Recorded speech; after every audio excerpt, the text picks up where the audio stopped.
People ask every day, how do I get richer? How do I get 4 Seeker Ultra Balls and a ton of full RDXs to my collection to the point where I don't even have to worry about going broke on PTCGO anymore? How do I get to that point? Well, in this video, I'm going to be showing you guys tips to actually become richer on this game and get to the point where you are rich, where you can proudly say, I have 4 Seeker Ultra Balls, 4 of every card in the game without using things. So, hope you guys enjoyed the tips, and these are the best tips on how I personally got rich, and hopefully these help you guys get rich on the game too. So let's hop right in. Number 1, grind tournament. So tips on getting richer can be for tournaments. So tournaments on PTCGO are very, very fun to do. Now, unfortunately, at the time of me recording this video, tournaments are actually down. So unfortunately, I wasn't able to do any. I wasn't going to enter one, but I was going to show you guys. So most tournaments, obviously you need to have tournament tickets to enter them. Without tournament tickets, you're not going to be able to enter tournaments. But when you do, and you can get tournament tickets fairly easily. You can get them through playing the game. Just when you win a game, you get them on the wheel, I think it's called. I couldn't remember the name for a sec. You also can get them on the versus ladders. So there are ways to get main tournament tickets. I'm fairly certain you get tournament tickets for free just for logging in. So you just want to enter tournaments. Tournaments reward you with a lot of packs if you win them, and even if you don't, it's still nice to enter them. I personally think the best tournaments right now to enter are usually the legacy ones. I know I can't show you the legacy ones because obviously tournament maintenance, but legacy ones will give you older packs. Older packs actually do go for a fair bit more than, newer packs. Like sets like Steam Siege, people don't really want them because they're so easy to get. But people do want stuff like Call of Legends and Heart Gold Soul Silver sets and even some black and white sets. So grinding out tournaments is a very good way to just get a ton of good packs, and we'll get to that a little later about pack ratios and packs like that, what packs you should be going for. But tournaments are just a good way to get a ton of packs, and you want to trade your packs for cards you want. Number 2, sniping. On the public trades, there are many ways to snipe. And if you don't know what sniping is, basically it's when you go here into the public trades and you want to basically go all the way down to the 759 mark. And the 759 mark is usually when people will do, the 8 hour for the trades, because no one really likes losing that many coins for a trade that may or may not go through on pubs. So what you normally want to do is you just want to scroll all the way down until you hit around the 759 8 hour area here in the timer, or not the timer, but this ends section here, and you want to basically go down there, and trades that people literally just put up will be on there. And because since it's called sniping, someone will probably accept that trade quicker before you do if you don't actually snipe it quick enough. So as you can see, I'm scrolling all the way down here, and here we go. So once we're in the 759 area, you want to find a good trade that you would think is worth a snipe. You don't want to accept one that's a bad trade. Like, this is a terrible trade.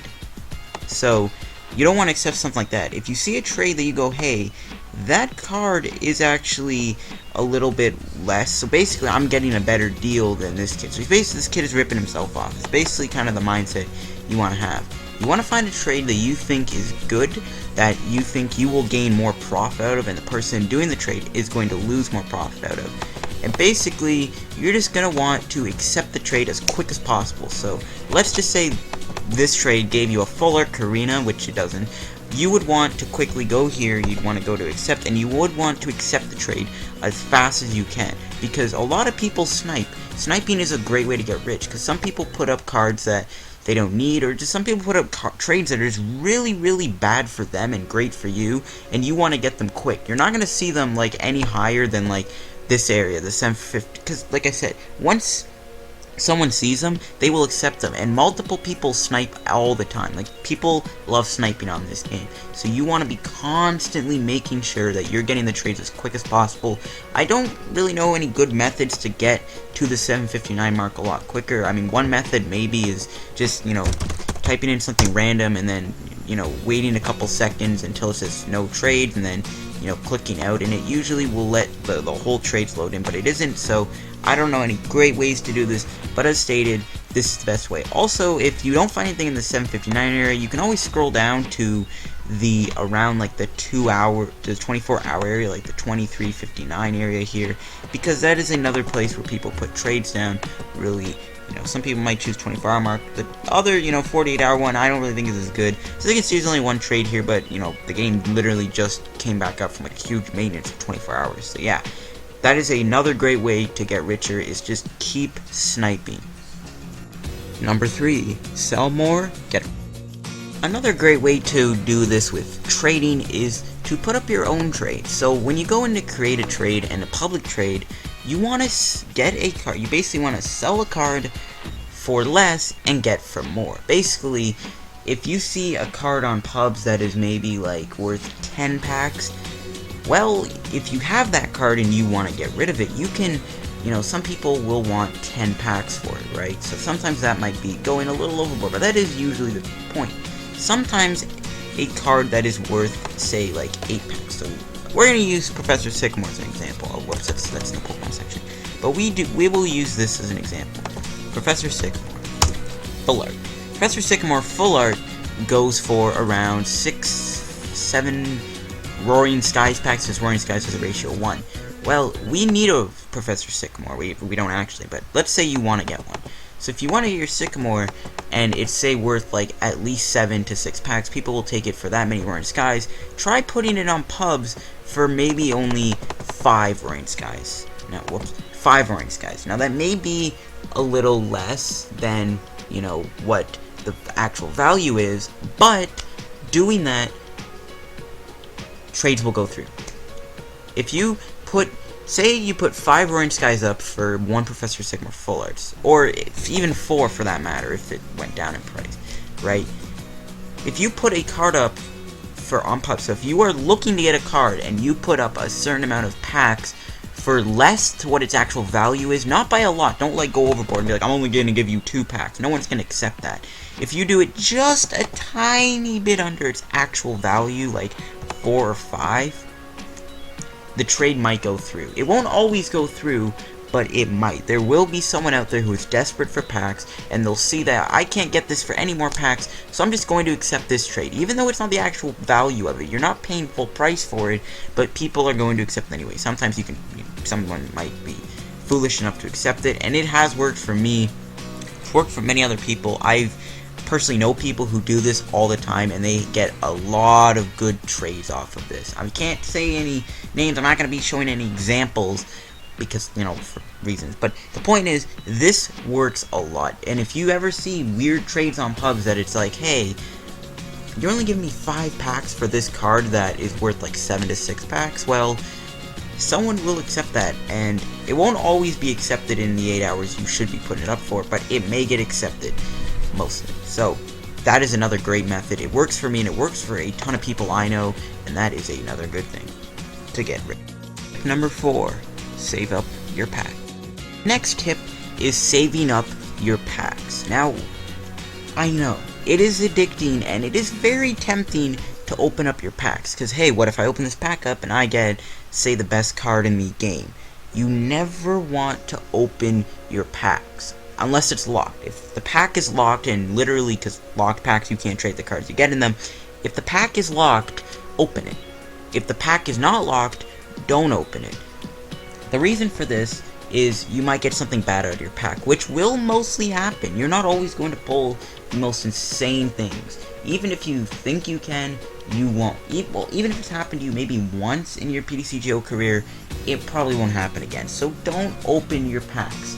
Save them up. A lot of people do this. And people may be like, well, what? Like, how the heck do you have 112 Roaring Skies? Well, that's just from, again, sniping, selling stuff on, the public trades, and, trying to get more out of them and all that kind of stuff. But it's because I didn't open them. I'm not going to open 112 of these because, well, think about it. 112 Roaring Skies can get me maybe 5 to 6 regular art shamans and maybe like 4 or 5 full art shamans. If I open them all up, I probably won't even get 2 normal shamans and even 1 full art shaman or 2 full art shamans.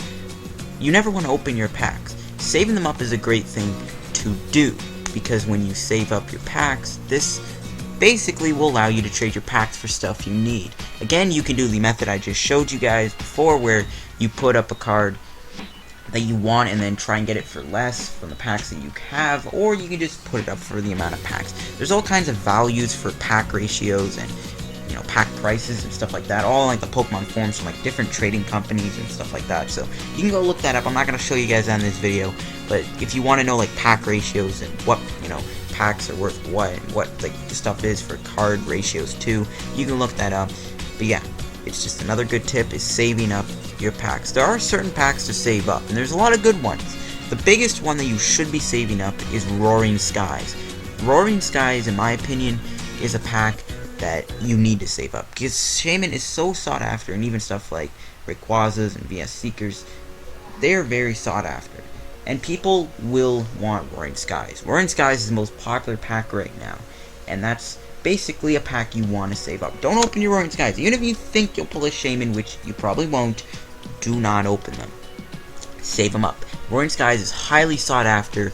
You want it. And other stuff is the Black and White era packs, and also the Harkle Soul Silver era packs. Those are all packs that have a ratio of 1 or above, except for stuff like Black and White base set and Emerging Powers and maybe Next Destinies. I don't think those packs are over 1 rate, the value of just 1 of the ratio scale, but basically those are great packs to have. Call of Legends, these things go for like 2.5, Undaunted goes for like 2, Roaring Skies is 1, but it's still very highly sought after. People want them. Plasma Blast goes for like 1.5 or 1 even, I don't know right now. But basically, you want to save up stuff like Roaring Skies. Just save up your packs. Even if the pack isn't as good. Stuff like Flash Fire, people don't really want. Stuff like Breakthrough, people don't want. Even Steam Siege, people don't really want because they're so simple and easy to get now. But if you save them up, it's still a great way to get your cards. Trade your packs for cards, it's the best thing. And also saving up certain packs. Again, the best packs to save up are the Black and White era packs, the Harkle Soul Silver era packs, and Roaring Skies. Redeeming codes is another good way to just basically get a lot of packs. Because, like I said, having a lot of packs, you can get the cards you need instead of just opening them, saving them up. A great way to get a lot of packs is either through stuff like tournaments, as I stated before, but also redeeming codes. Now, I don't, buy packs in real life. I don't play this game in real life anymore. So I don't use codes unless like someone gives them away for me, or like there's like a giveaway or something, or I get like a code from like a friend. But a good way to do this is maybe ask friends that don't play the game online and just have spare codes laying around, get them, or just buy packs in real life. Obviously gets you free codes. Ordering codes offline is another good way to get free codes. Maybe do other things like enter giveaways people do for codes, do this, do that. There's tons of ways to get codes. So basically getting a lot of codes for different packs is a great way to just get a lot of packs to your collection so you get the cards you need. Tip number 6, saving up certain cards. The next step here, and the final one, is going to be saving up certain cards. So basically, a card's value is always maybe or maybe not going to go up over time, right? Over time, a card might be more valuable.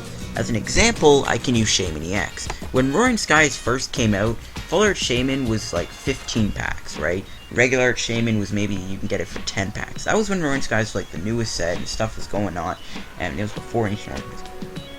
Well, over a year later, the card is worth over 25 packs and over 20 packs.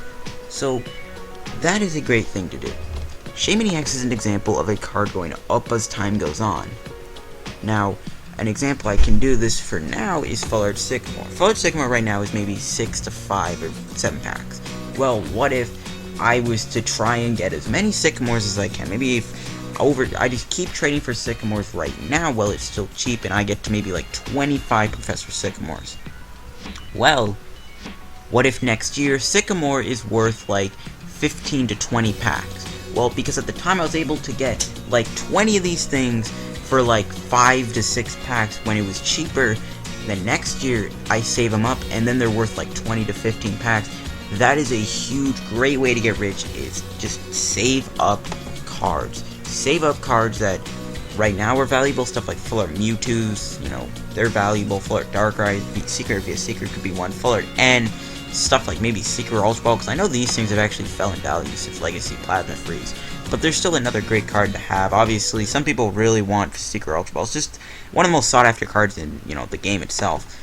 And that's just a way to do it. It's just stock up cards that you think will go up in value over time, and trust me guys, it will work. And when they become more expensive, believe me, you are going to not be regretting that you stocked these cards up when they were cheaper. So yeah, I hope you guys enjoyed the video. If you did, hit like button, don't forget to subscribe for more PTCGO content. I hope this video helped you guys out, and I'll see you guys later. Have fun getting rich.